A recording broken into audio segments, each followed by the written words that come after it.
Ит пен мысық адамға қалай үйренді? Баяғы заманда балалары жоқ кемпір мен шал болыпты.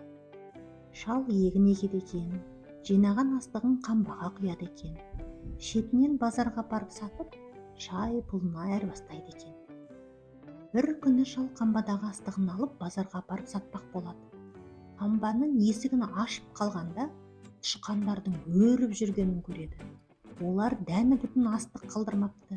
Жегенін жеп, жемегенін ортасынан қақ бөліп шаша беріпті.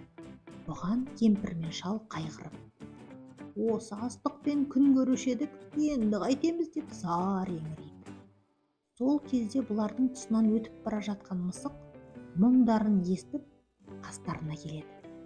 Неге сонша қайғырып тұрсыңдар деп жөн сұрайды. Қайғырмай қайтейік.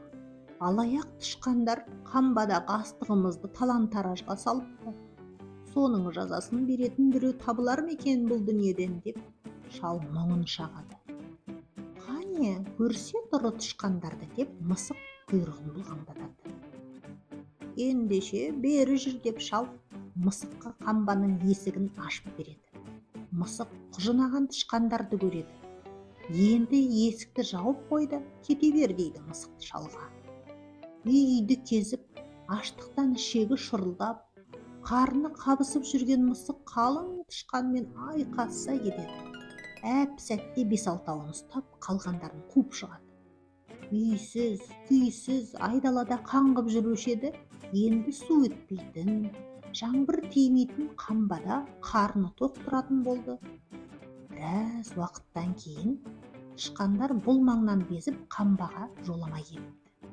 Соның салдарынан тамағы азая бастаған мысық кемпір мен шалдан сұрайды.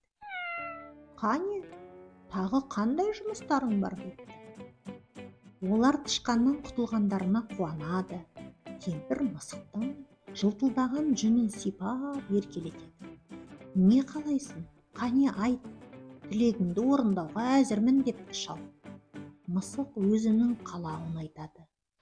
Мен көп нәрсе сұрамаймын. Менің жалғыз тілегім бар. Үйлеріңнің бір бұрышынан орын берсеңдер болғаны дейді. Кемпір мен шал мысықтың қалауын қабыл алып, үйлеріне кіргізеді.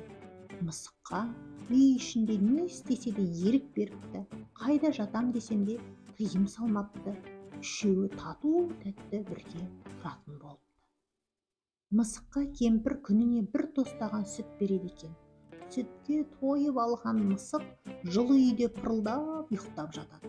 Тамақ іздеп ешқайда қаңғырмайды. Бір күні түн ішінде шалдың қорасына қасқыр түсіп, бір-екі қойын жеп басқасын жаралап кетеді. Мұны көріп шал тағы да қатты қамығады. Осы қойдың сүтін қора кетуші едік. Енді қалай күн көреміз? Бұл зұлымдардың зауалын беретін біреу табылар ма екен дейді. Сол кезде мысық шалдың қасына келеді де құйрығын бұлғаңдатады. Бар ондай батыр. Мен соны іздеп тауып ертіп келейін деп еркелей сөйледі де айдағаға қарай жүгіре жөнеледі. Мысық жалпақ даланы шарлап итті іздейді. Бір кезде жер тіміскілеп, сүмеңдеп жүрген бір итті көреді. Қасына барады да: Мен сені іздеп келдім дейді құйрығын бұлғаңдата маңғазданып. Саған бір ақыл айтайын. Бүйтіп көрінген інді қазып, тіміскілеп жүргенше адамның қорасын күзет. Қарның тоқ болады. Жылы, жайлы жерде тұратын боласың. Аштықтан бұралып жүрген ит айтқанына көнеді.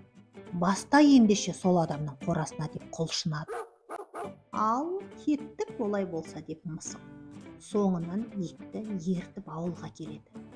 Шалдың үйіне келген соң кемпір итке тамақ береді. Қарны тойған ит қораның алдына барып күзетке тұрады. Түнімен көз ілмейді. Түн қараңғылығы сейіліп, таң атқан кезде бір қасқыр қой қораға ентелеп жетіп келеді. Аңдып жатқан ит шап беріп алқымнан ала түседі. Қасқыр өлдім, талдым дегенде зорға құтылып қаша жөнеледі. Иттің ерлігін көрген кемпір мен шал, сен де бір ержүрек екенсің деп, итті тамаққа тойдырады. Есік алдында үйшік салып береді. Сөйтіп кемпір, шал, мысық, ит төртеуі бір-біріне көмектесіп қамсыз тұра береді.